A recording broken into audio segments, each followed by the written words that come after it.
We stay with issues regarding the presidency because yesterday some new appointments were made. Of course, we are waiting for parliamentary vetting before the approval. But the concern here has to do with some new ministries that have been created.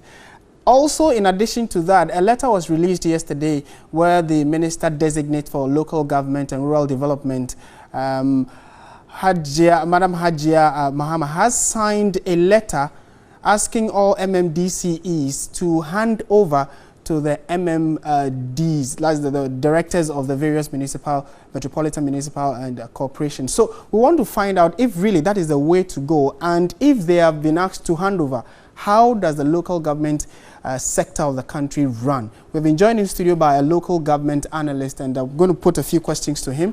Mr. Fred Odru, good afternoon, and thank you very much for joining us. Good afternoon. Okay, to start with, the letter came as a surprise to many, and the questions have been flying left and right, asking that if the current administration is saying that all of them at a go should hand over to the directors and leave, how then does the running of the local government sector go on?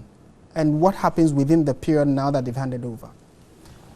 Well, typically, the district assemblies, they are run with a political headship and a bureaucracy, as well as the assembly members. Okay. As things stand now, the coordinating directors are the people who are receiving the handing over notes. So technically, they are to run the assemblies. The fact of the matter is that these are the very people who run the assemblies, but they don't have the political power to do some of the things that they do. When it comes to the administrative work, when it comes to signing of checks, it might interest you to know that district chief executives do not sign checks. So all these activities can go on even in the absence of the chief executives. Okay. However, yes, some might raise quite a number of issues with their absence. If I've been thinking about what about the security at the district, because they are members of they are the chairpersons of the DISEC. However, even with that, you realize that even there are the police commanders, there are the other security people there who do the day-to-day work when it comes to security. They can hold the fort. So they can these people temporarily, I think, not much harm can be done. The current administration is talking about allowing people to vote for their leadership even at the very local level, for which reason he has proposed, and I think quite a number of people seem to be endorsing that. Do you think it is possible to have that kind of policy being implemented now, where MMDCEs are going to be voted for to take office and start government business at the local level? Well, it's a political will on the side of the presidency. If the president really wants to have it, it can achieve it. Okay. By and large, some of us, I'm of that school of thought that we should have elected chief executives at the district, municipal, and metropolitan levels. However, we need to put in place the right laws, the right processes. I understand the president is has appointed a minister tasked with ensuring that such activities are done. So maybe a greater political will be shown. I'm looking more at the time frame. So the handing over has been, the handing over order has been given, and it is with immediate effect. So let's say today is Friday. Hopefully by Monday, Wednesday, they have all done that. What between? Well, it's immediate. It's immediate. So later, from yesterday, they should have handed over. Right, but we're looking at the window between now and the time new ones are either appointed or elected. What should be happening, and what would your advice be?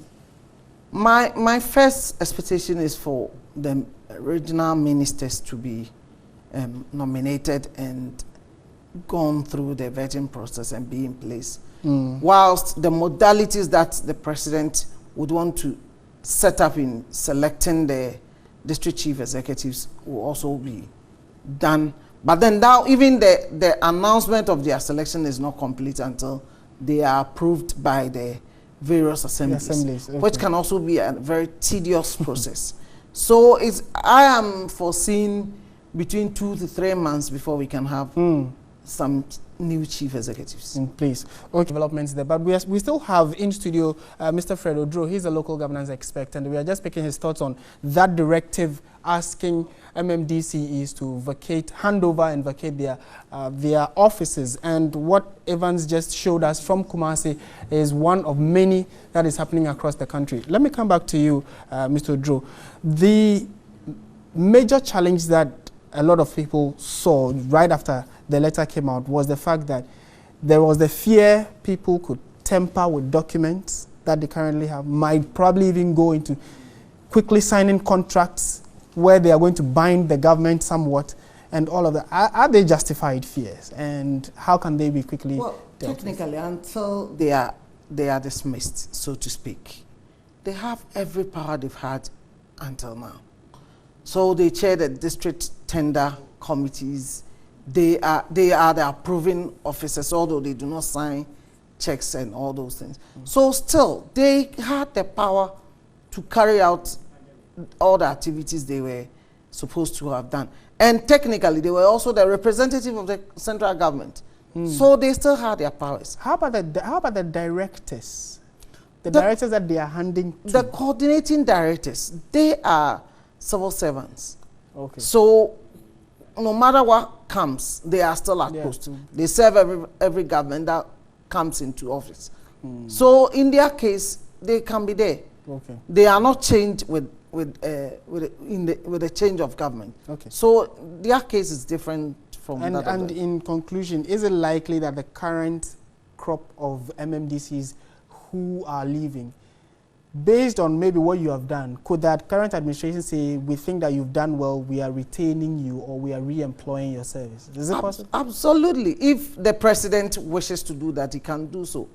But sincerely, I have my doubts. Because we've never had a situation like that in this country. Where an MMDCE or even a former minister has been retained by a new government. Okay, all right.